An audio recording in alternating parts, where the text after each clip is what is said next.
Hello दोस्तों, आपका मेरे चैनल धार्मिक कहानियों में स्वागत है।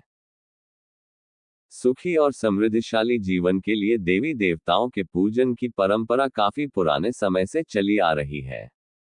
आज भी बड़ी संख्या में लोग इस परंपरा को निभाते हैं। पूजन से हमारी मनोकामनाएं पूर्ण होती हैं, लेकिन पूजा करते समय कुछ खास नियमों का पालन भी किया जाना चाहिए। अन्यथा पूजन का शुभ फल पूर्ण रूप से प्राप्त नहीं हो पाता है। यहाँ 30 ऐसे नियम बताए जा रहे हैं जो सामान्य पूजन में भी ध्यान रखना चाहिए। इन बातों का ध्यान रखने पर बहुत ही जल्द शुभ फल प्राप्त हो सकते हैं। ये नियम इस प्रकार हैं। 1. सूर्य, गणेश, दुर्गा, शिव और विष्णु ये पंचदेव कहलाते हैं। इनकी पूजा सभी कार्यों में अनिवार्य रूप से की जानी चाहिए। प्रतिदिन पूजन करते समय इन पंचदेव का ध्यान करना चाहिए। इससे लक्ष्मी कृपा और समृद्धि प्राप्त होती है। 2. शिव जी, गणेश जी और भैरव जी को तुलसी नहीं चढ़ानी चाहिए। 3. माँ दुर्गा को दूर्वा, एक प्रकार की घास, नहीं चढ़ानी चाहिए। ये गणेश जी को विशेष रूप से अर्पित की जाती है। 4. सूर्य देव को शंख के जल से अर्घ्य नहीं देना चाहिए। 5. तुलसी का पत्ता बिना स्नान किए नहीं तोड़ना चाहिए।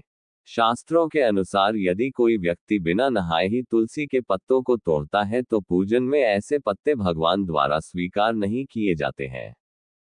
6. शास्त्रों के अनुसार देवी देवताओं का पूजन दिन में 5 बार करना चाहिए।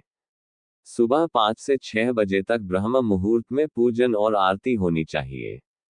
इसके बाद प्रातः 9 से 10 बजे तक दूसरी बार का पूजन। दोपहर में तीसरी बार पूजन करना चाहिए। इस पूजन के बाद भगवान को शयन करवाना चाहिए। शाम के समय 4-5 बजे पुनः पूजन और आरती। रात को 8-9 बजे शयन आरती करनी चाहिए।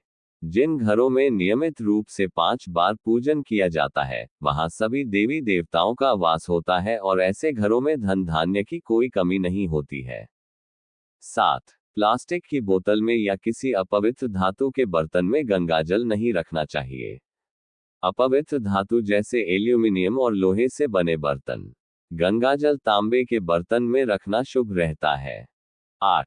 स्त्रियों को और अपवित्र अवस्था में पुरुषों को शंख नहीं बजाना चाहिए। यह इस नियम का पालन नहीं किया जाता है तो जहां शंख बजाया जाता है, वहां से देवी लक्ष्मी चली जाती है। 9. मंदिर और देवी देवताओं की मूर्ति के सामने कभी भी पीठ दिखाकर नहीं बैठना चाहिए। 10. केतकी का फूल शिवलिंग पर अर्पित नहीं करना चाहिए। 11. किसी भी पूजा में मनोकामना की सफलता के लिए दक्षिणा अवश्य चढ़ानी चाहिए। दक्षिणा अर्पित करते समय अपने दोषों को छोड़ने का संकल्प लेना चाहिए। दोषों को जल्दी से जल्दी छोड़ने पर मनोकामनाएं अवश्य पूर्ण होंगी। 12. दूर्वा, एक प्रकार की घास, रविवार को नहीं तोड़नी चाहिए। 13. मां लक्ष्मी को विशेष रूप से कमल का फूल अर्पित किया जाता है। इस फूल को 5 दिनों तक जल छिड़क कर पुनः चढ़ा सकते हैं।